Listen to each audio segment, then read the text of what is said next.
Top Chef 2018, Clément éliminé, Camille fait un carton. Cette semaine, les candidats ont dû séduire deux chefs bien connus, Joël Robuchon et Yannick Aleno. Si certains se sont montrés très à l'aise, d'autres ont perdu leurs moyens. Résumé de ce nouvel épisode de Top Chef. La fin approche pour les candidats de Top Chef 2018, M6. Après les éliminations d'Ella, Thibaut, Franck, Jérémy, Francky, Justine, Tara, Thibaut, Geoffrey, Mathilde puis Vincent la semaine passée, un nouveau cuisinier a dû quitter le concours aux portes de la demi-finale. Côté audience, ce numéro de Top Chef 2018 a réuni 2 413 000 téléspectateurs soit 11,8% de part de marché, offrant à M6 la troisième place du podium derrière TF1, qui diffusait Grey Anatomy, 16,3%. Et France 2 qui proposait 14,3%. Les candidats sous pression face à Joël Robuchon. Pour la première fois, les candidats encore en lice vont devoir cuisiner pour le chef, le plus étoilé de la gastronomie française, Joël Robuchon. Un défi de taille pour les participants au jeu, qui se retrouvent face au chef 32 étoiles. Le but de l'épreuve ? Impressionner la star des fourneaux en sublimant la pomme de terre, produit à qui il doit sa renommée internationale. C'est dans l'enceinte de son restaurant luxueux à Monaco que Victor, Camille, Clément et Adrien se lancent. Camille, brigade Philippe Etchebest, souhaite jouer sur le trompe-l'œil. Ainsi, il propose une pomme de terre en œuf moelle, une émulsion de pommes de terre hâte, du boudin noir, un potage parmentier et des pommes allumettes. Mais ce n'est pas tout, le jeune homme ajoute des pommes soufflées à son plat. Une recette qui semble emballer Joël Robuchon. Le hic ? Les pommes de Camille ne soufflent pas. Mais pas de quoi décourager le cuisinier qui persévère et finit par réussir son coup. Victor, brigade Philippe Etchebest, propose lui aussi un visuel de niveau. En effet, il cuisine une rose de pommes de terre accompagnée d'un risotto de pommes de terre Delmonico, d'un potage parmentier ainsi que d'un tartare de coquillages et de champignons. Pas de quoi séduire Joël Robuchon, qui se demande d'où est l'harmonie entre ces différents travaux. Il conseille alors à Victor de faire moins mais bon.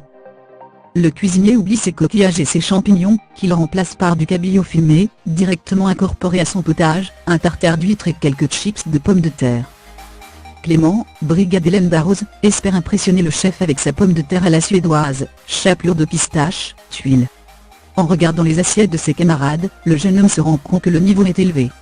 Il décide alors de travailler un peu plus la pomme de terre, et ajoute à son plat des pommes pailles. Adrien, brigade Michel Saran, présente quant à lui deux services. Le premier sera composé d'un pâté de pommes de terre du Bourbonnais, truffé champignons. Pour le second service, il proposera des pommes de terre hâte marinées, un carpaccio de Saint-Jacques et une salade frisée. Joël Robuchon valide mais s'inquiète d'un éventuel manque de temps. Le temps imparti est écoulé, et Joël Robuchon doit sélectionner 3 assiettes uniquement sur le visuel. Il décide de ne pas retenir le plat d'Adrien.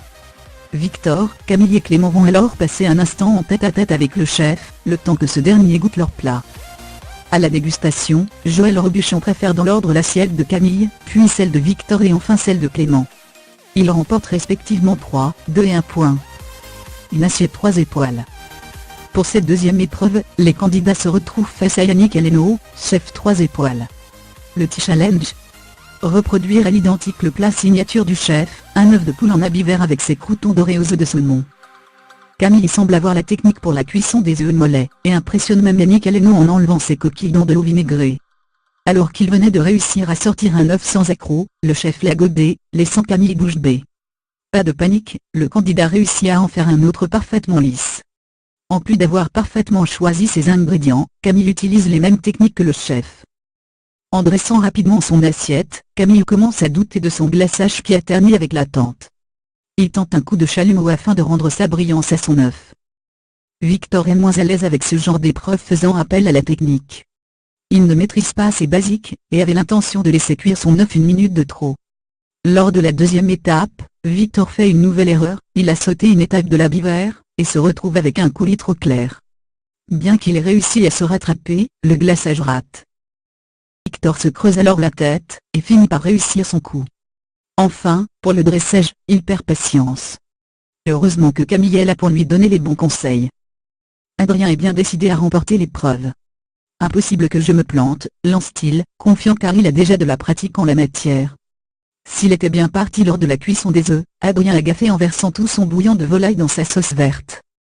Le résultat n'est pas assez épais, et pourrait bien le pénaliser. Sur les conseils de Yannick Aleno, il recommence tout. Mais il échoue encore une fois en mettant de l'agar-agar dans sa sauce au lieu de la gélatine. Clément est lui aussi bien parti. Côté cuisson des œufs, le cuisinier s'en sort très bien du premier coup. Pour ce qui est de l'habit vert, Clément a bien reconnu les ingrédients utilisés, un bon point. Mais il utilise le tamis à l'envers. Pour le glaçage, il oublie la gélatine. Conscient de son erreur, le candidat a réagi et s'est repris. Nouvelle erreur dans le choix du pain, il opte pour du brioché alors que le chef a utilisé du pain de mie. C'est l'heure du verdict, Yannick Aleno choisit de ne pas déguster l'assiette d'Adrien, qui ne remporte aucun point. À la dégustation, le chef préfère dans l'ordre l'assiette de Camille, celle de Clément puis celle de Victor. Ils obtiennent respectivement 3, 2 et 1 point. Au total, Camille cumule 6 points et se qualifie pour la demi-finale. Dernière chance. Adrien, Clément et Victor s'affrontent sur le thème de la Saint-Jacques. Ils vont devoir proposer une recette gastronomique dans le but de rejoindre Camille en demi-finale. Recette de Clément, tempura de corail, Saint-Jacques rôti farci de poire, purée et semoule de chou-fleur, sabayon au café. Recette de Victor, mille feuilles de carpaccio de Saint-Jacques, moelle de brocoli, poire, sauce au barbe, dulce, une aile rouge, et palourde, huile de menthe. Recette d'Adrien, Saint-Jacques et son consommé, tuile de Saint-Jacques, salade de Saint-Jacques crue sucré salé, jus de buternu et cragle. À la dégustation, Hélène Darroze, Philippe Etchebest, Michel Saran et Jean-François Piège ont préféré les assiettes d'Adrien et Victor. Clément est donc éliminé.